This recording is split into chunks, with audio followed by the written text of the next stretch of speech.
বিশাল ফুকন এজন 22 বছৰীয়া যুৱক যিজন যুৱকে আজি কেইদিনমানৰ পৰা সোশ্যাল মিডিয়াত তলপাৰ লগাই থৈছে যুৱকজনে অনলাইন ট্ৰেডিঙত স্ক্যাম কৰি অসমৰ মানুহৰ পৰা লুটি নিলে প্ৰায় 2200 কোটি টকা আৰু তেওঁৰ লগতে এই বিতৰ্কটোত নাম হাঙৰ খাই পৰিছে তেওঁৰ পাতি লোৱা ভনী সুমি বৰাৰ ভনীকক উপহাৰ দিয়া 76 লাখ টকীয়া ডায়মণ্ড ৰিং 2 লাখ টকাৰ টেডি এইবোৰৰ মিম প্ৰস্তুত কৰি সোশ্যাল মিডিয়াত বৰ্তমান গোলকাৰ আকৃতিত ঘূৰাই আছে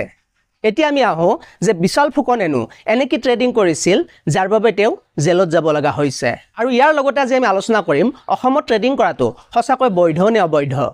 আসলতে ভাৰতত অনলাইন ট্ৰেডিং কৰাটো এটা বৈধ প্ৰক্ৰিয়া আমাৰ দেশত অকল আমাৰ দেশতে নহয় পৃথিৱীৰ সকলো দেশতে ট্ৰেডিং প্ৰক্ৰিয়া বহুত আগৰে পৰা চলি আছে ট্ৰেডিং শব্দটোৰ অৰ্থ হ'ল ব্যৱসায় বা বেপাৰ আপোনালোকে হাই স্কুলত নিশ্চয় শেয়াৰ ষ্টক আৰু দালালিৰ কিছুমান অংক কৰিছিল এতিয়া আমি শেয়াৰ ষ্টক কি এই বিষয়ে অকমান বুজোৱা হওক শেয়াৰ ষ্টক মাৰ্কেটত এজন মালিক বা কোম্পানী থাকে আৰু কোম্পানীটোৰ ব্যৱসায়ৰ মূলধন হিচাপে আধা অংশ টকা এই মালিক বা কোম্পানীটোৱে খটায়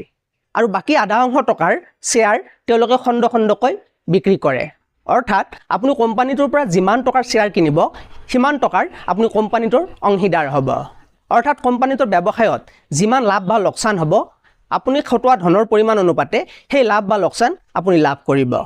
আৰু বৰ্তমান যেহেতু অনলাইনৰ যুগ বা ডিজিটেল যুগ গতিকে এই শেয়াৰ মাৰ্কেটো বৰ্তমান অনলাইন হয় অৰ্থাৎ এই শেয়াৰ মাৰ্কেটৰ শেয়াৰসমূহ অনলাইনত কিনা বেচা হয় অৰ্থাৎ আপুনি অনলাইনৰ পৰা শেয়াৰ ষ্টক এটা কিনি সেই ষ্টকটো বিক্ৰী কৰি আপুনি তাৰ পৰা লাভ কৰিব পাৰিব কিন্তু এই অনলাইন ট্ৰেডিং ইমান সহজ নহয় আপুনি এই ট্ৰেডিঙত লাভ কৰিবলৈ হলে অনলাইন ট্ৰেডিঙৰ মাৰ্কেটৰ গ্ৰাফডালৰ উঠানমা আপুনি বুজি পাব লাগিব আৰু এই গ্ৰাফডালৰ উঠানমা বুজিবলৈ আপুনি যথেষ্ট কষ্ট কৰিব লাগিব আৰু আপোনাক যথেষ্ট সময়ৰ প্ৰয়োজন হ'ব এতিয়া কথা হ'ল যদি অনলাইন ট্ৰেডিং বৈধ তেনেহলে বিশাল ফুকনক কিয় গ্ৰেপ্তাৰ কৰিলে আসলতে বিশাল ফুকনে অনলাইন ট্ৰেডিং কৰা নাছিল তেওঁ অনলাইন ট্ৰেডিঙৰ নামত স্ক্যাম কৰিছিল অৰ্থাৎ অনলাইন ট্ৰেডিঙৰ নামত তেওঁ মানুহৰ মাজত ভুৱা আঁচনি বিতৰণ কৰিছিল বিশাল ফুকনে যিসকল লোকৰ পৰা অনলাইন ট্ৰেডিঙৰ নামত টকা লৈছিল তেওঁলোকৰ লগত বিশাল ফুকনে 2 মাহত 24% লাভ দিম বুলি এগ্ৰিমেণ্ট কৰিছিল আৰু এই এগ্ৰিমেণ্টখন আছিলে কোৰ্টৰ নটাৰী এগ্ৰিমেণ্ট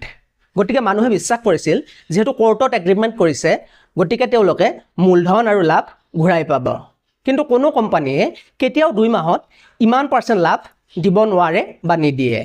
ট্ৰেডিং কোম্পানী আপোনাক লাভ দিয়ে কোম্পানীৰ লাভ লছৰ ওপৰত যদি কোনো কোম্পানীৰ লছ হয় তেনেহলে কোনো কোম্পানীয়ে নিজৰ পকেটৰ পৰা আপোনাক 2 মাহত 24% লাভ নিদিয়ে বিশাল ফুকনে হয়তো প্ৰথমে কেইজন মানুহক 24% লাভ দিছিল আৰু এই লাভ তেওঁ হয়তো ট্ৰেডিঙৰ পৰা দিয়া নাছিল এজনৰ পৰা আনি আন এজনক দিছিল আৰু টকা ঘূৰাই পোৱাৰ বাবে টকা লগোৱা মানুহৰ সংখ্যা বাঢ়ি গৈছিল আৰু এটা সময়ত যেতিয়া মানুহৰ সংখ্যা বহুত বাঢ়ি গৈছিল তেতিয়া তেওঁ হয়তো গোটেইখিনি টকা আত্মসাৎ কৰিছিল নটাৰী এগ্ৰিমেণ্ট থকা মানে আপুনি মানুহজনৰ ওপৰত কেছহে কৰিব পাৰিব তাৰ বাবে চৰকাৰ দায়ী নহয় ভাৰতবৰ্ষত এই মাৰ্কেটিং কোম্পানীসমূহ চোৱা চিতাৰ বাবে এটা বডি আছে যিটোৰ নাম হ'ল চমুকৈ SEBI অৰ্থাৎ security and exchange board of India গতিকে আপুনি কোনো কোম্পানীত শ্বেয়াৰ কিনাৰ আগত আপুনি সেই কোম্পানীটোৰ সকলো তথ্য ক্ৰছ চেক কৰা উচিত অৰ্থাৎ SEBI সেই কোম্পানীটোক কি ধৰণে লিষ্টিং কৰিছে সেই অনুপাতেহে আপুনি কোম্পানীৰ পৰা শ্বেয়াৰ কিনা উচিত গতিকে আমি টকা ইনভেষ্ট কৰোঁতে সদায় ভাবি চিন্তি কৰিব লাগে এটা এডভাৰটাইজ আছিল কোম্পানী কে চুজনা কা আগে পিছে তোলমোল উসকে বাদ পিজৰি খোল